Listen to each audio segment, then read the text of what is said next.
तिब्बत में, तिब्बत में इसको क्या है, चीन या तिब्बत में लांगचेन खंबन के नाम से जाना जाता है। और सिंधु नदी को किस नाम से जाना जाता था, सिंगी खंबन या लायंस, मैंने बताया था। तो सिंधु नदी तंत्र में वैसे तो हम कल पढ़ा था हमने कि दाईं ओर से मिलने वाली सिंधु की सहायक नदियां, तो दाईं ओर से तो इधर से मिलती है सिंधु की सहायक नदियां, लेकिन जो बाईं ओर से मिलने वाली सहायक नदियां हैं आज उनका खास करके जिक्र होगा और ये सबसे इंपॉर्टेंट चीजें आएगी आपके यहाँ पे, ठीक है ना। सबसे ज्यादा क्वेश्चन यहीं से बनते हैं। इसमें आपको जो है जितनी भी सिंधु नदी की सहायक नदियां हैं उनको पुराणों में किन नामों से जाना जाता है वो भी बात करेंगे, किन किन राज्यों से होकर गुजरती है सारी की सारी यहाँ पे मैप में देखेंगे ना। पूरा के पूरा जो है जैसे 5 नदियां हैं जिसके वजह से जो है पंजाब का नाम भी पंजाब पड़ा था। तो सारी के सारी भारत के पंजाब में तो नहीं बहती, लेकिन पहले जो है पूरा ये पंजाब प्रांत होता था, तो पूरे पंजाब में जो 5 नदियां वो बहती थी, है ना। क्योंकि पुराणों के हिसाब से भी नाम देखेंगे। तो पहले सिंधु नदी को देखते, हमने कल पढ़ा था कि सिंधु नदी का उद्गम कहाँ से होता है। सबसे पहले तो आप मुझे फटाफट बताइए कि जो सिंधु नदी है उसका उद्गम कहाँ से होता है भाई, सिंधु नदी का। देखो यहाँ पे क्या है आपका, मानसरोवर ग्लेशियर है, मानसरोवर ग्लेशियर। मानसरोवर ग्लेशियर में कहां से है, एक आपका सोनाख्या बाब होगा दिया हुआ, सोनाख्या बाब, सोनाख्या बाब, या फिर क्या होगा चीमा युंगदुंग, कहीं पे चीमा युंगदुंग होता है लिखा हो, कहीं चेमा युंगदुंग होता है, चीमा युंगदुंग ग्लेशियर, ठीक है। तो ये मानसरोवर ग्लेशियर के ही पास आता है। तो यहाँ से सिंधु नदी का उद्गम होता है सोनाख्या बाब ग्लेशियर से या चेमायुंगदुंग ग्लेशियर से। और जब यहाँ से ये नदी निकलती है तो इस तरीके से जो है पश्चिम दिशा की ओर, और यहीं से पूर्व दिशा की ओर जो है ब्रह्मपुत्र नदी भी निकलती है ना। तो सिंधु नदी यहाँ से निकलती है। जब यहाँ से ये सिंधु नदी निकलती है तो यहाँ पे 2 इसकी सहायक नदियाँ बहुत महत्वपूर्ण, वैसे तो आप 3 भी बोल सकते हो, एक सिंगी, एक खंबन, और दूसरी एक सिंगी, एक खंबन, एक गरतंगचू। और सिंगी खंबन के कारण ही क्या है, तिब्बत में सिंधु नदी को किस नाम से जाना जाता है, किस नाम से जाना जाता है, सिंगी खंबन। सिंगी खंबन के नाम से तिब्बत में सिंधु नदी को सिंगी खंबन के नाम से जाना जाता है, क्योंकि कैलाश पर्वत से निकलने वाली सिंगी और खंबन इसकी क्या है, प्रमुख सहायक नदियां हैं तिब्बत में, है ना। ये चीज हमने आपको बताया था। इसके बाद ये नदी जो है भारत के जो है लद्दाख में प्रवेश करती है, पूरा लद्दाख है, लद्दाख में प्रवेश करती है। यहाँ पे लद्दाख में भी इसकी 2 सहायक नदियां बताई थी हमने, जो दाईं ओर से मिलती, वैसे तो एक बताई थी पर एक उसकी सहायक नदी थी, कौन सी है, एक श्योक नदी और उसकी सहायक नदी नुब्रा। यहाँ पे श्योक और नुब्रा घाटियां भी पड़ती है, जो आपका लद्दाख जो है हमारा लद्दाख पर्वत श्रेणी है उसके उत्तर में पड़ता है। तो श्योक और नुब्रा घाटियां पड़ती है, श्योक घाटी से जो है श्योक नदी, नुब्रा घाटी से नुब्रा। लेकिन श्योक नदी का उद्गम स्थल कहाँ पे है, रियो हिमानी से। ये भी जो है कहाँ से निकलती है, रियो हिमानी से निकलती है, रियो हिमानी से निकलती है। और यहाँ से इस तरीके से आती है, और यहाँ पे पाकिस्तान में पीओके में यहाँ पे कौन सी जगह, क्या बताया था, K2 के आसपास, या फिर आप बताए, मैंने गिलगित घाटी बताई थी पीओके में। गिलगित घाटी में जो है ये कौन सी नदी, नुब्रा, श्योक नदी और नुब्रा नदी, है ना। नुब्रा तो इसकी सहायक नदी है, श्योक, ये है आपकी श्योक नदी, ये यहाँ पे इस पे संगम बनाती है। इसके बाद ये पाकिस्तान में चली जाती है, और पाकिस्तान में इस तरीके से उत्तर पश्चिम दिशा की ओर बहती हुई यहाँ पे, चलो कि यहाँ पे आपका पड़ गया आपका कौन सा, अटक। जो अटक है, अटक के पास से सिंधु नदी का मैदानी प्रवेश शुरू होता है, और इसके बाद इस तरीके से बहती हुई जो है आपने सुना होगा नाम कराची, मैंने कल बताया था, है ना। कराची, जो कराची है, कराची के पूर्व में ये कहाँ पे मिल जाती है, अरब सागर में मिल जाती है ना। तो हमने ये सिंधु नदी को देखा था। बाकी इसकी दाईं ओर से मिलने वाली कुछ और भी सहायक नदियां बताई थी, कौन कौन सी बताई थी भाई, कोई बताएगा मुझे, कौन कौन सी नदियां बताई थी। काबुल नदी बताई थी, काबुल नदी जो अफगानिस्तान से आती है ना। खुर्रम नदी बताई थी, अफगानिस्तान से आती है। और एक है गोमल नदी, पाकिस्तान में एक गोमल नदी है। तो ये सारी की सारी पाकिस्तान में मिलने वाली सहायक नदियां, एक खुर्रम नदी, है ना। कौन कौन सी, चलो लिख देते हैं यहाँ पे नाम, एक खुर्रम, एक आपकी काबुल, है ना, और एक गोमल, है ना। एक खुर्रम, एक काबुल और एक गोमल, ये नदियां जो है इधर से जो है दाईं ओर से मिलने वाली सिंधु की सहायक नदियां। लेकिन आज जो है हम देखेंगे बाईं ओर से सिंधु की सहायक नदियां, जो बहुत ही खास है, वेरी वेरी इंपॉर्टेंट है। और ये सबसे ज्यादा पूछी जाती है क्योंकि ये भारत में ही बहती है ज्यादा, और भारत को जो है पर्याप्त रूप से जल भी देती है, इधर जम्मू कश्मीर, हिमाचल प्रदेश और पंजाब में, है ना। तो क्या पड़ता है, बाड़ा लाछाला, बाड़ा लाछाला दर्रा, ये याद रखना, एग्जाम में पूछेगा प्रश्न, बाड़ा लाछाला दर्रा कहाँ पे है, ये भी आता ही है। बाकी जो है बाड़ा लाछाला दर्रा है जो है हिमाचल प्रदेश में स्थित है, याद रखना। और जो बाड़ा लाछाला दर्रा है यहाँ से चिनाब नदी का उद्गम होता है। बाड़ा लाचा, ये तो आपकी पूरी की पूरी कौन सी नदी हो गई, सिंधु नदी हो गई, है ना। ये सिंधु नदी है ये पूरी की पूरी, लेकिन क्या कहते हैं तिब्बत में इसको सिंगी खंबन के नाम से जाना जाता है ना। भारत और पाकिस्तान में पूरा सिंधु नदी के नाम से जानी जाती है। तो यहाँ से जो आपका चिनाब नदी का उद्गम होता है भाई, ये इस तरीके से यहाँ से चिनाब नदी जाती है। ये यहाँ पे हिमाचल जम्मू कश्मीर में, पहले हिमाचल प्रदेश में, हिमाचल प्रदेश से कहाँ जाएगी ये, जम्मू कश्मीर में, और जम्मू कश्मीर में इस तरीके से जो जम्मू कश्मीर को पार करने के बाद जो है ये पाकिस्तान में प्रवेश कर जाती है। जो ये कौन सी नदी है, ये है आपकी चिनाब नदी, चिनाब, ठीक है, ये चिनाब नदी है। तो चिनाब नदी जो है जम्मू कश्मीर को पार करके जो है कहाँ पे प्रवेश करेगी, आपकी पाकिस्तान में। आप लोगों ने सुना होगा पीर पंजाल पर्वत श्रेणी, है ना, ये पीर पंजाल पर्वत श्रेणी को पार करके जाती है, और पीर पंजाल को पार करने के बाद ये पाकिस्तान में प्रवेश करती है। और पाकिस्तान में एक नाम पड़ता है मिठान कोट, याद रखना, इंपॉर्टेंट है। पाकिस्तान में एक स्थान पड़ता है क्या, मिठान कोट, लगभग ये मान के चलो कि इस स्थान पर है, अटक से पहले ही पड़ता है, यहाँ पे एक स्थान पड़ता है मिठान कोट। तो मिठान कोट में, मिठान कोट, तो मिठान कोट के पास जो है ये नदी जो है किसमें, सिंधु नदी में संगम बनाती है। अब यहाँ पे आप लोग देखना कि यहाँ पे जो है हमने इसको सबसे पहले क्यों लिया है, एक चीज ध्यान रख लो, दिमाग में बिठा लो बस एक बात, चिनाब नदी को हमने सबसे पहले क्यों पढ़ा है यहाँ पे, क्योंकि जितनी भी अब सारी के सारी सिंधु की सहायक नदियां है ना, वो सब के सब गिर के जो है पहले चिनाब में ही जाएगी, ठीक है ना। सब के सब पहले कहाँ गिरेगी, चिनाब में गिरेगी, और चिनाब में गिरने के बाद जो चिनाब के नाम से आगे बढ़ के मिठान कोट के पास किसमें जाके गिरेगी, सिंधु नदी में गिरेगी, ठीक है ना। अब देखो, अब दूसरी नदी देखते हैं, झेलम नदी। झेलम नदी जो है आपका यहाँ पे ये भी जम्मू कश्मीर में ही निकलती है भाई, है ना। जम्मू कश्मीर में एक नाम है, यहाँ पे एक झील पड़ती है शेषनाग झील, कौन सी झील है, शेषनाग, या फिर इसी को जो है कई जगह बेरीनाग होता लिखा हुआ, शेषनाग या बेरीनाग झील। जो शेषनाग या बेरीनाग झील है ये जम्मू कश्मीर में है ना।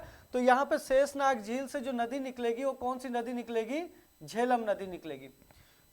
जो झेलम नदी है, खास बात ध्यान रखना, ये झेलम नदी जो है, पहले आप लोगों ने एक नाम सुना होगा, मीठे पानी की भारत में सबसे बड़ी झील कौन सी है, वुलर झील। भारत में मीठे पानी की या ताजे पानी की सबसे बड़ी झील है वुलर झील। ये यहाँ पे वुलर झील में गिरती है। वुलर झील मीठे पानी की या ताजे पानी की झील क्यों है, क्योंकि इसमें जो है झेलम नदी गिरती है, और झेलम नदी वुलर झील में गिरने के बाद जो उसको पार करके आगे बढ़ती है, तो उसका जो पानी है वो रुकता नहीं है वुलर झील का, उसका पानी जो है क्या है, ताजा पानी बना रहता है, क्योंकि पीछे से पानी आता है, झील भरती है, भरने के बाद जो पानी आगे निकल जाता है। देखो ताजे पानी क्या, मीठे पानी की झील का मतलब क्या है, मीठे पानी का मतलब ये नहीं कि उसमें चीनी या गुड़ मिलाया गया है, मीठा होगा इतना नहीं, शुद्ध पानी को ही क्या बोलते हैं, ताजा या मीठा पानी बोलते। ताजा पानी तो समझ गए, मीठा पानी जो है जो शुद्ध पानी होता है ना, एकदम जो है पीने लायक होता है, उसको मीठा पानी बोलते हैं। और जो आपका ऐसा जल होता है जो रुका हुआ जल होता है काफी लंबे टाइम से, उसको जो है आपका मीठे पानी नहीं बोल सकता है ना, आपको सिंपल जो है वो कैसे भी हो सकता है, वो ताजा पीने लायक नहीं होता, जो है ना, जो पीने लायक होता है उसको मीठा पानी बोलते हैं। तो वुलर झील है मीठे पानी की या ताजे पानी की सबसे बड़ी झील, इस झील को पार करती है। और यहीं पे जो है आपने सुना होगा श्रीनगर, बार बार एग्जाम में प्रश्न बनता रहता है कि जो श्रीनगर है वो किस नदी के किनारे बसा है। तो श्रीनगर जो है झेलम नदी के किनारे बसा, तो श्रीनगर से होती हुई ये नदी जो है, ये झेलम नदी जो थोड़ी भारत और पाकिस्तान के बीच सीमा भी बनाती है, यहाँ पे है ना, भारत और पाकिस्तान के बीच इस तरीके से सीमा बनाती है, और यहाँ से फिर पाकिस्तान में प्रवेश कर जाती है ये। तो आप में सबसे पहली बात कि हम कौन सी नदी पढ़ रहे हैं, ये है आपकी झेलम नदी, झेलम नदी। सबसे खास बात आप झेलम नदी में ये ध्यान रखना कि एक तो वूलर झील है ना, एक वूलर झील, झेलम नदी मतलब वूलर झील से होती हुई कौन सी नदी गुजरती है, तो झेलम नदी। दूसरी बात, श्रीनगर किस नदी के किनारे बसा है, तो श्रीनगर किस नदी के किनारे बसा है, झेलम नदी के किनारे बसा है, याद रखना बहुत अच्छे से। आगे जाके जो है एक स्थान पड़ता है भाई, यहाँ पे पाकिस्तान में एक स्थान पड़ता है जिसे कहा जाता है ट्रिम्पू। क्या कहा जाता है, ट्रिम्पू, ट्रिम्पू कहा जाता है। कहीं पे ट्रिम्पे भी होता है लिखा हुआ, और ट्रिम्पू के पास ये नदी जो है किसमें गिर जाती है, किसमें, चिनाव झील में गिर जाती है। ये चिनाव में गिरेगी, ये आपकी चिनाव नदी चल रही है पूरी, है ना, ये लिखा हुआ यहाँ पे चिनाव, ठीक है ना, तो चिनाव नदी में गिरेगी। तो चिनाव नदी में गिरने के बाद ये चिनाव के नाम से ही आगे जाके जो है सिंधु नदी में गिरेगी, कहाँ पे, मिठान कोट के पास, समझ गए ना। तो ये है आपकी कौन सी नदी, झेलम नदी, ठीक है ना। तो कल हमने एक चीज बताया था आपको कि सिंधु नदी जल समझौता कब हुआ था, 1960 में। और सिंधु नदी जल समझौते का कौन सी नदियां जो है 20%, कौन सी नदियों का भारत केवल 20% जल प्रयोग कर सकता है, चिनाव और झेलम। ये देखो वो दो नदियां, चिनाव और झेलम, सबसे उत्तर की नदियां दोनों के दोनों, चिनाव और झेलम, है ना। इसके बाद देखेंगे हम रावी नदी, ठीक है ना। रावी नदी आप लोगों ने सुना होगा, कुल्लू मनाली सुना होगा, और कुल्लू मनाली में आपने रोहटेंग दर्रा भी सुना होगा, शायद हो सकता ना सुना हो, लेकिन कुल्लू मनाली और रोहटेंग, कुल्लू आपने सुना होगा, रोहटेंग, रोहतांग, रोहतांग तो सुना होगा, रोहतांग बोलते हैं या रोहटेंग बोल लेता है, ये कहाँ पे पड़ता है, हिमाचल प्रदेश में। देखो हिमाचल प्रदेश में आप ये मान के चलो कि यहां पे आपका हिमाचल प्रदेश में रोहतांग पड़ता है, आप रोहतांग लिखो या फिर इसको रोहटेंग लिख लो, है ना। और ये कहां पड़ता है, कुल्लू में पड़ता है, ठीक है ना। रोहतांग या रोहटेंग आप लिख सकते हो, ये कुल्लू में पड़ता है। और यहां से जो नदी निकलेगी वो कौन सी नदी है, रावी नदी। तो रावी नदी जो है यहाँ पे हिमाचल प्रदेश से निकलेगी इस तरीके से, और हिमाचल प्रदेश से निकलने के बाद ये कहाँ पे, पंजाब में प्रवेश करती है। ये हिमाचल प्रदेश और पंजाब में बहती है, ठीक है ना। तो हिमाचल प्रदेश और पंजाब में जब ये बहती है तो हिमाचल प्रदेश को पार करने के बाद ये पंजाब में, और पंजाब में भी जब ये नदी आती है ना यहाँ पे, तो यहाँ पे ये भी भारत और पाकिस्तान के बीच जो है सीमा बनाती है। कौन सी, रावी नदी। निकलती कहां से है, रोहटेंग या रोहतांग दर्रे से निकलती है, कुल्लू से। और ये जो है जब पाकिस्तान में प्रवेश करती है तो पाकिस्तान में, इसके बाद मतलब पहले भारत और पाकिस्तान के बीच सीमा बनाती है, उसके बाद पाकिस्तान में प्रवेश करती है। यहाँ पे एक स्थान पड़ता है सिंधु सराय, पाकिस्तान में एक स्थान पड़ता है, यहाँ पे एक स्थान पड़ता है जिसका नाम क्या है, सिंधु सराय, यहाँ पे लिखते हैं ना, ये है आपका क्या, सिंधु सराय। यहां पे एक स्थान पड़ेगा आपका सिंधु सराय, सिंधु सराय पड़ेगा, ये है सिंधु सराय आपका, मैं एरो लगा के यहाँ पे बना देता हूँ, ठीक है। ये आपका सिंधु सराय है, ठीक है, ये है सिंधु सराय, ये वाला, ठीक है। तो जो सिंधु सराय है, सिंधु सराय के पास जो कौन सी नदी है, रावी नदी। रावी नदी सिंधु सराय के पास जो है किसमें, चिनाव नदी में संगम बनाती है। तो ये हो गई आपकी कौन सी नदी, ये है आपकी रावी नदी, ये है रावी नदी। तो ये भी आपको ध्यान रखना है। पहली बात कि रावी नदी किन राज्यों से होकर गुजरती है, कहाँ पे इसका उद्गम स्थल है, और कहाँ पे ये किसमें जाके मिलती है। तो रावी नदी का जो उद्गम है वो हिमाचल प्रदेश के रोहतांग से या कुल्लू से होता है, और ये पहले हिमाचल प्रदेश में, फिर पंजाब में बहती है, फिर पंजाब में जाके ये भारत और पाकिस्तान के बीच पहले सीमा बनाती है, और उसके बाद ये पाकिस्तान में जो है सिंधु सराय के पास जो है किसमें, चिनाव नदी में संगम बनाती है। किसमें बनाती है संगम, चिनाव नदी में, ठीक है ना। तो यहाँ पे जो ये भी आपका समझ में आ गया होगा। इसके बाद आती है एक बहुत बड़ी नदी, सतलुज नदी। सतलुज नदी, जो सतलुज नदी है आप लोगों ने यहाँ पे देखो, देख रहे हो आप लोग, मानसरोवर झील, मानसरोवर झील, मानसरोवर झील में ही एक स्थान पड़ता है राकस ताल। क्या पड़ता है, राकस ताल, याद रखना इंपॉर्टेंट है। राकस ताल से जो है एक नदी का उद्गम होता है, जिस नदी को हम क्या कहते हैं, सतलुज नदी कहते हैं।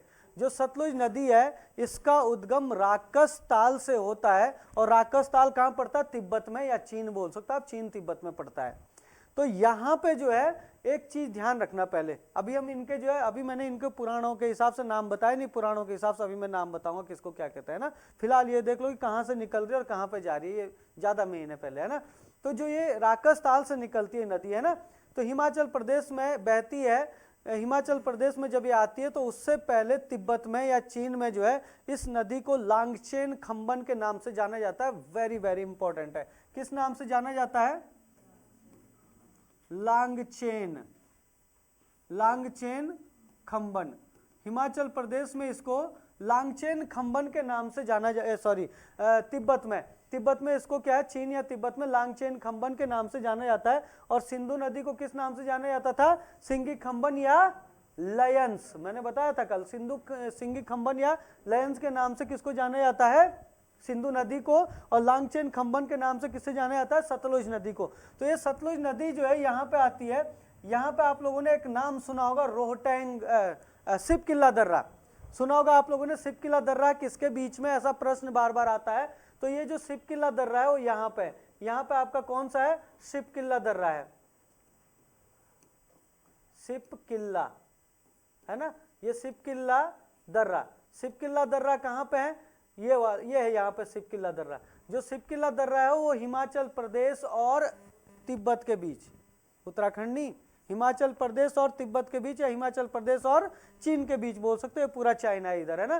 तो यहाँ पे सिपकिल्ला दर्रा है। सिपकिल्ला दर्रे को पार करके जो है ये नदी भारत में क्या करती है? प्रवेश करती है, भारत के हिमाचल प्रदेश में प्रवेश करती है। और फिर भारत में इस नदी को किस नाम से जाना जाता है? सतलज नाम से जाना जाता है। ये हो गई आपकी कौन सी? सतलज नदी। सतलुज नदी बोलो चाहे सतलज नदी बोलो, तो सतलुज नदी हो गई। अब जो सतलुज नदी है तो पहले तो वो कहाँ पे बहेगी? हिमाचल प्रदेश में बहेगी, भारत में। हिमाचल प्रदेश को पार करने के बाद ये पंजाब में प्रवेश करती है, भारत के पंजाब में प्रवेश करने के बाद ये आगे जाके जो है पाकिस्तान में प्रवेश कर जाती है ना। पंजाब में देखा जाए तो पंजाब में सतलुज नदी पर आपने सुना होगा भाखड़ा नागल बांध का निर्माण किया गया है। तो भाखड़ा नागल बांध का निर्माण किस नदी पर है? सतलुज नदी पर ही है। वेरी वेरी इंपॉर्टेंट है भाखड़ा नागल बांध, है ना। तो भाखड़ा नागल बांध को आप अच्छे से याद रखना। भाखड़ा नागल बांध का निर्माण जो सतलुज नदी पर कहा गया है। और यहाँ पे बहावलपुर जिला पड़ता है एक पाकिस्तान में। यहाँ पे वैसे ज्यादा इंपॉर्टेंट नहीं है, लेकिन यहीं पे जो है ये किस नदी में जाके गिरती है? सिंधु नदी में नहीं, ये भी आपकी जाके जो है चिनाव नदी में ही जाके गिरेगी, ठीक है ना। किस नदी में जाके गिरती है? ये भी चिनाव नदी में, सब चिनाव नदी में जाके गिरेगी। ये आपकी कौन सी नदी है? सतलुज नदी। अब ये नदी बची है यहाँ पे ब्यास नदी, ठीक है ना। जो ब्यास नदी है, ब्यास नदी का जो उद्गम होता है वो ब्यास कुंड से होता है भाई। और जो ब्यास कुंड पड़ता है वो रोहतांग दर्रे में ही पड़ता है। देखो ये जो रोहतांग दर्रा है ना, ये हमने जो है इधर बना दिया है, लेकिन ये पूरा इधर फैला हुआ है ना। तो यहाँ पे आप लोगों को याद रखना ब्यास कुंड। यहाँ पे एक स्थान है, कौन सा? ब्यास कुंड। इस ब्यास कुंड से निकलती है ब्यास नदी। आप लोगों ने सुना होगा ब्यास नदी। और यहाँ पे पंजाब में एक स्थान पड़ता है जिसको कहते हैं कपूरथला। क्या पड़ता है? कपूरथला। और कपूरथला के पास जो है ये नदी जो है किसमें मिल जाती है? किसमें नहीं मिल जाती है? सतलुज नदी में। ये सतलुज की सहायक नदी है। कौन सी? ब्यास नदी। ब्यास नदी सतलुज की सहायक नदी है, ठीक है ना।